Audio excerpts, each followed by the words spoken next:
NEET exam controversy के बीच आए दिन नए नए खुलासे हो रहे हैं। वहीं इस विवाद के बीच एनटीए ने फैसला लिया है कि जिन कैंडिडेट्स को ग्रेस मार्क्स दिए गए हैं उनका री एग्जाम 23 जुलाई को करवाया जाएगा।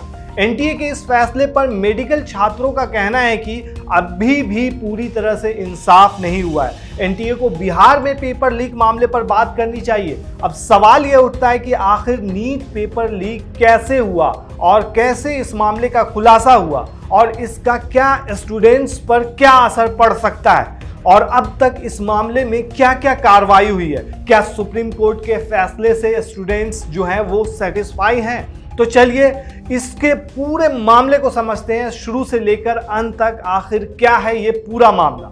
सबसे पहले एक गणित को समझिए।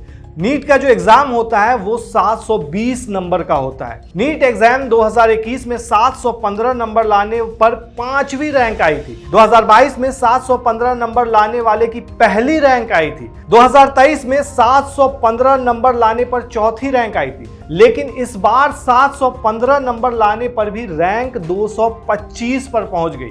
2 साल में ऐसा क्या हुआ? जहां 715 नंबर लाकर बच्चा टॉप कर रहा था वहां अब 225 रैंक आने लगी।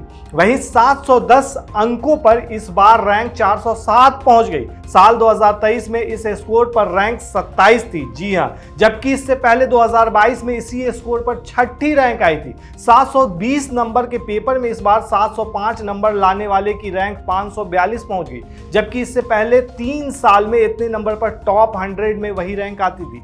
700 नंबर लाने पर 1500 के पार इस बार रैंक पहुंच गई है। अब सबसे ज्यादा परेशानी जो है वो 600 से 650 नंबर लाने वालों की है। ये कहते हैं कि ये कोई खराब स्कोर नहीं है, लेकिन देखिए इस बार इतने नंबर लाने वालों की रैंक में 3 साल में 10 गुना तक फर्क आ चुका है। इसीलिए बच्चों का आरोप है कि धांधली सिर्फ 563 लोगों को ग्रेस नंबर देने में नहीं हुई है, खेल और बड़ा है। सुप्रीम कोर्ट या तो न्याय दे या फिर सीबीआई जांच कराई जाए। दरअसल 600 नंबर लाने वाले की रैंक 80,468 चली गई है। 650 नंबर लाने वाले की रैंक 21,000 पहुंच गई है। 700 नंबर लाने वालों की रैंक 1770 पहुंच गई है। एनटीए कहता है कि कंपटीशन है। बच्चे आरोप लगाते हैं कि धांधली की गई है। पहला आरोप यह है कि 1563 से ज्यादा बच्चों को ग्रेस नंबर दिया गया है। दूसरा आरोप पेपर लीक से बहुत से लोगों को पेपर बटा था। तीसरा आरोप एनटीए के भीतर बड़ा रैंकिंग घोटाला हुआ है। लखनऊ हो या वाराणसी हो, पटना हो या रांची,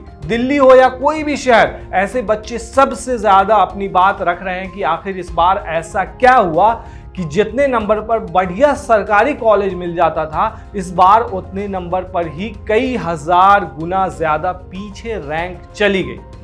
अब बात करते हैं स्कैम की शुरुआत कैसे हुई। दरअसल नीट स्कैम का कनेक्शन बिहार से बताया जाता है।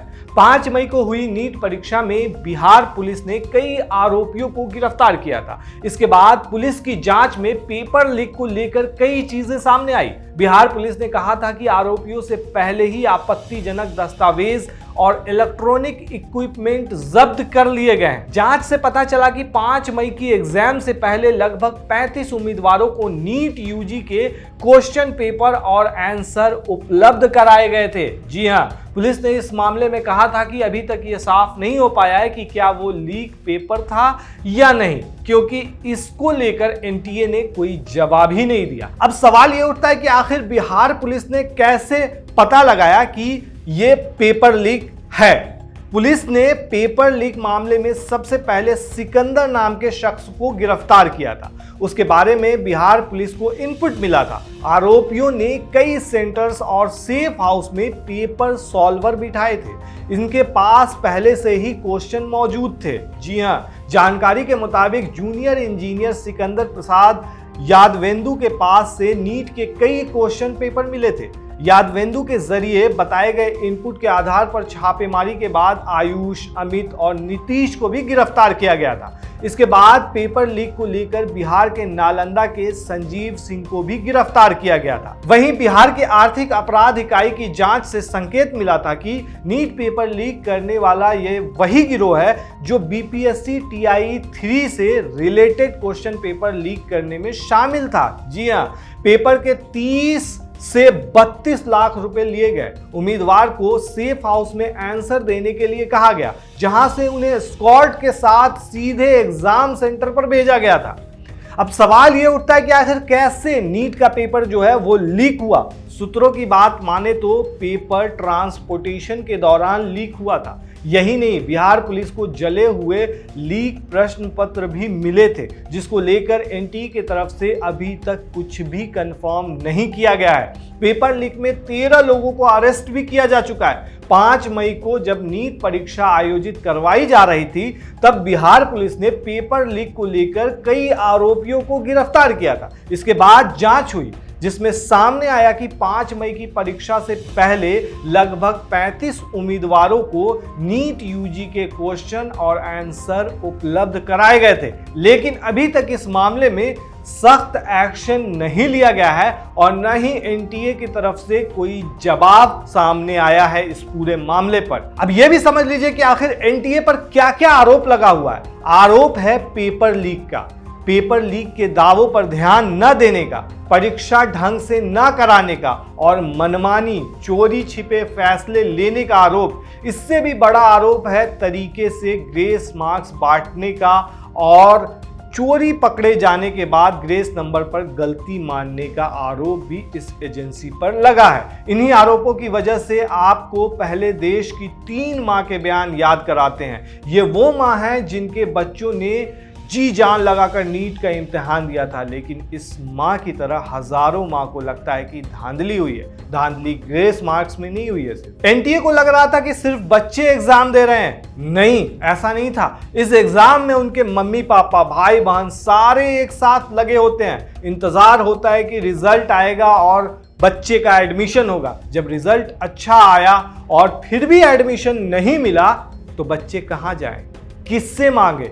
इंटरनेट पर वायरल एक नीट स्टूडेंट की मां उषा ने कहा था कि हम तो यही बोल रहे थे कि हम डॉक्टर की मम्मी बनेंगे। ये कहते हुए उनकी आवाज में उनके दुख को महसूस किया जा सकता है। नीट स्टूडेंट्स और उनके सरपरस्त देश में जंतर मंतर से लेकर अलग अलग शहरों तक में प्रदर्शन करके मांग करते रहे कि नीट के नतीजे में धांधली के आरोप का सच सामने लाया जाए। मामला सुप्रीम कोर्ट तक पहुंचा, जहां अब तक 8 जून से लगातार ग्रेस नंबर देने का फैसला सही बताते आए एनटीए ने अचानक यू टर्न लेकर अपनी पहली गलती मान ली। जो एनटीए कहता था कि सिर्फ 6 सेंटर पर पेपर गलत बटा, पेपर गलत बटने से बच्चे समय से पूरा नहीं कर पाए, सुप्रीम कोर्ट के दिए फार्मूले के आधार पर केवल 1563 बच्चों का ग्रेस मार्क्स बटा।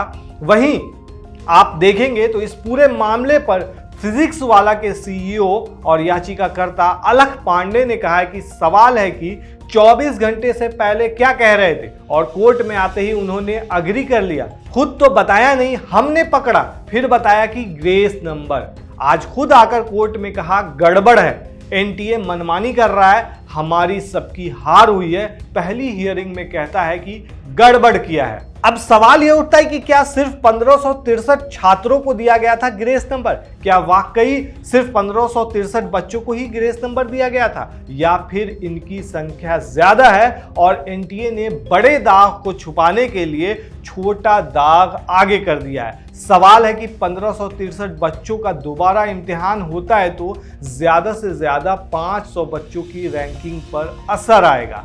अब सोचने वाली बात यह है कि क्या 1563 बच्चों का दोबारा इम्तिहान होने से सब कुछ बेहतर हो जाएगा?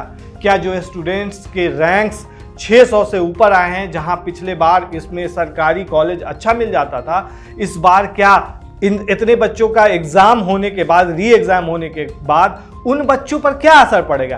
क्या उनका सिलेक्शन हो जाएगा? ये अपने आप में बड़ा सवाल है। और देखा जाए तो एक पॉइंट इसमें यह भी है कि जिस दिन लोकसभा चुनाव के रिजल्ट आ रहे थे, उसी दिन इसका भी रिजल्ट आया, मतलब नीट का भी रिजल्ट आया। यह भी अपने आप में बड़ा क्वेश्चन है। फिलहाल इन सभी मामले को लेकर सुनवाई चल रही है सुप्रीम कोर्ट में और बहुत सारे याचिकाकर्ता हैं जो अपनी बात रख रहे हैं और शिकायत दर्ज करा रहे हैं। अब देखने वाली बात यह है कि इस पूरे मामले पर सुप्रीम कोर्ट और क्या फैसला सुनाता है और एनटीए अपनी सफाई में क्या बयान देता है।